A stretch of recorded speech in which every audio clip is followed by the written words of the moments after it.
تقريبا وقت قريب للميتافيرس وصلت إلى أكثر من 750 مليار دولار بشكل كبير جدا، وبالتالي الشركات دي يعني أكيد عندها مخطط إن هي تكسب من وراء هذا الأمر، فده هدف اقتصادي بحت. وزي ما قلنا إن اللاعبون الأساسيون في عالم الميتافيرس ليس فقط مارك زوكربيرج مؤسس ميتا بلاتفورم او الفيسبوك، لا هناك طبعا شركات عديده زي ما قلنا المايكروسوفت والتي تتخصص في انتاج الفيديو، وسناب شات وايبك جيمز، بالاضافه الى جوجل وابل وغيرهم من الشركات التي تضخ مليارات في هذا الامر.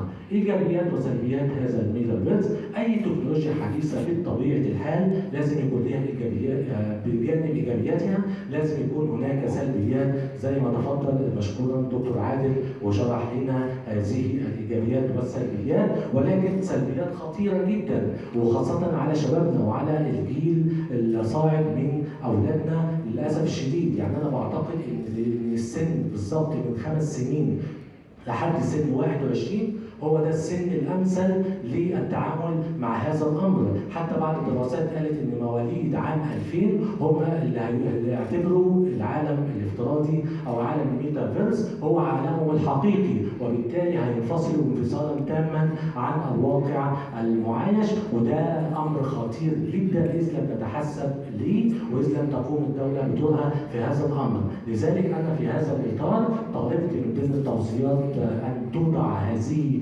الماده وهي الميتافيرس في المناهج التعليميه، وان يهتم بها وزير التربيه والتعليم بان تكون ماده اساسيه يتعلمها الافراد لكي يتحصنوا منها ولكي ياخذوا منها ما يفيدهم ويمتنعون عن ما يضرهم. لاني انا بعتقد ان هناك شعره ما بين الجنون والعبقريه في هذا الامر. الشعره دي لازم نحافظ عليها بشكل كبير جدا، لان احنا لو تمينا وطبقنا الميتافيرس في المراحل التعليميه المختلفه سوف نفاجئ بجيل من العبقريين في مجالات عديده وفي مجالات الطب والهندسه والصحه. الميتافيرس ليس عالم فقط للترفيه، لا الميتافيرس عالم للتعليم، عالم للتثقيف، عالم للصحه. يعني ممكن انا اعمل عمليه واستعين بدكاتره كبار من المانيا او فرنسا، انا بعملها هنا في مصر من خلال تقنيه الميتافيرس. الميتافيرس زي ما قال الدكتور عادل من خلال المميزات بتاعته التعليم عن بعد. جت جائحة كورونا ونبهتنا بشكل كبير لخطورة هذا الأمر وضرورة التعلم عن بعد، وكان له إيجابيات كثيرة جدا، ولكن من خلال الميتافيرس سوف يكون له إيجابيات أكثر. ليه؟ لأن أنت من خلال الميتافيرس لن تتعلم قشور فقط، لا ده أنت هتغوص في بحر التاريخ، هتغوص في بحر العلوم الفيزيائية والعلوم الطبيعية. نفترض مثلا لو أنا عايز أدرس متحف اللوفر في فرنسا، لا انا مش هتعلم مجرد اقرا صور واقرا كلمات واشوف صور واقرا كلمات، لا ده انا هتبحر في هذا المتحف واشوف راي العين واشوف تاريخه واهم والاشخاص الذين بنوه وسبب بنائه واشياء كثيره لم اكن اعرفها من قبل.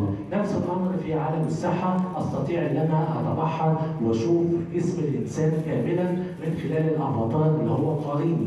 انا ممكن اعالج نفسي من خلال الافاتار اللي هو بيمثلني في العالم الافتراضي اللي هو قريني، ومن خلال قريني استطيع ان اتعرف على اسباب الصداع، اسباب التوتر، اسباب الضغط العالي. كل ده بيظهر لي عن طريق الافاتار بتاعي. ايجابيات